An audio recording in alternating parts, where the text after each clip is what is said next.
অনুজ্ঞাপত্ৰবিহীন ইটাভাটাত প্ৰশাসনৰ কঠোৰ সিদ্ধান্ত। SR ইটাভাটাত জিলা প্ৰশাসনৰ বুলডোজাৰ। জিলা আয়ুক্ত দেৱাশিষ শৰ্মা নিজে উপস্থিত থাকি জেচিবি লগাই মইৰাবাৰী SR নামৰ ইটাভাটাটোত কোনো ধৰণৰ অনুজ্ঞাপত্ৰ নোহোৱাকৈ চলাই থকা হৈছিল ইটাভাটাটোৰ সমগ্ৰ কাম-কাজ। জিলা প্ৰশাসনৰ ফালৰ পৰা জাননী দিয়াৰ পিছতো দাখিল কৰা নাছিল ইটাভাটাটোৰ অনুমতি পত্ৰ কিংবা অনুজ্ঞাপত্ৰ।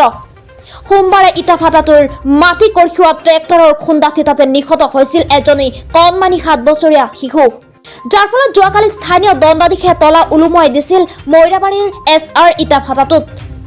আজি জিলা উপায়ুক্ত দেৱাশিষ শৰ্মা নিজে আহি জেচিবি আৰু আৰক্ষী বাহিনীৰ লগত লৈ ভাঙি চুৰমাৰ কৰিছে অবৈধ ইটাভাটাটো।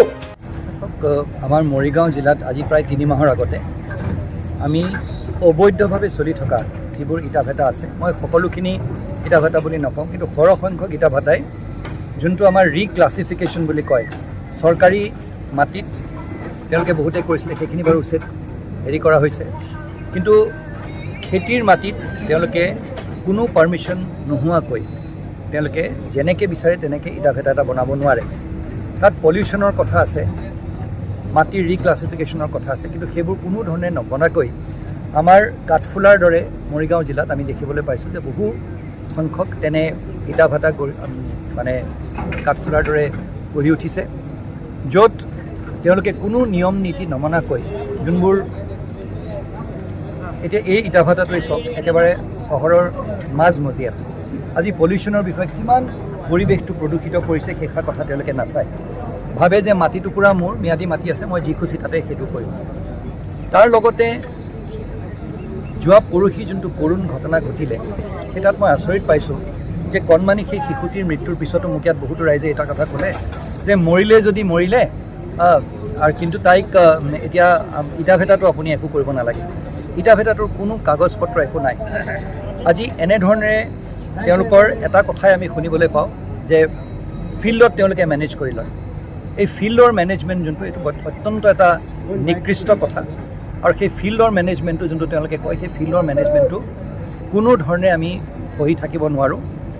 আৰু মৰিগাঁও জিলাত এই যে যোনটো ফিল্ড মেনেজমেণ্টৰ কথা হৈছে, আমি যদি গম পাওঁ, মই স্থানীয় ৰাইজকো এষাৰ কথা কৈছোঁ, আমাক জনাব, তাৰ বিধিগত ব্যৱস্থা আমি নিশ্চয় ল'ম।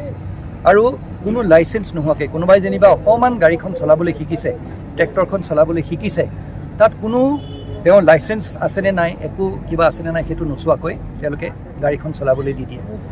JCB operator, dumper truck operator, তাৰপিছত ট্ৰেক্টৰ চালক, এই গোটেই সৰহসংখ্যক মানুহৰ কোনো লাইচেঞ্চ নাই, আৰু অবৈধভাৱে আমাৰ গোটেই ৰাস্তাবোৰ যোনবোৰ PWD ৰাস্তাবোৰ দেখিছে, এই ৰাস্তাবিলাক তেওঁলোকে অভাৰলোড কৰি পেলাই ভাঙি পেলায়।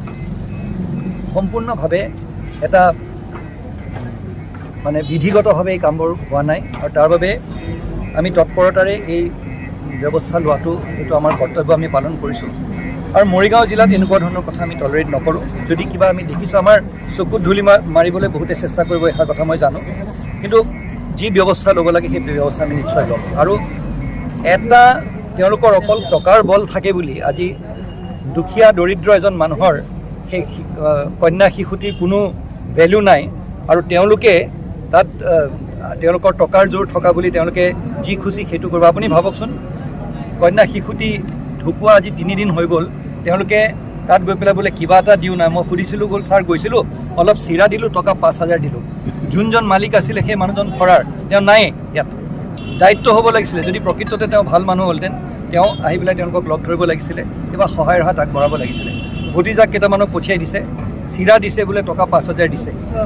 এনেকৈ যোনখিনি দুখীয়া মানুহৰ লগত তেওঁলোকে অকল কেইটামান টকা আছে বুলি তেওঁলোকে নিৰ্যাতন কৰে, সেই বস্তুটো ভাল কথা হোৱা নাই, আৰু সেই বস্তুটো আমি টলাৰেট নকৰিম, আৰু তাৰ যি ব্যৱস্থা ল'ব লাগে আমি ল'ম। এতিয়াতো লৈছোঁ, আৰু বাকীবিলাক ইটাভাটাকো মই ক'ব বিচাৰিছোঁ, অতি সোনকালে চৰকাৰী বিধিগতভাৱে যি নিয়ম নীতি আছে সেইখিনি পালন কৰিব লাগে, নহ'লে তেওঁলোককো আমি ধৰিম।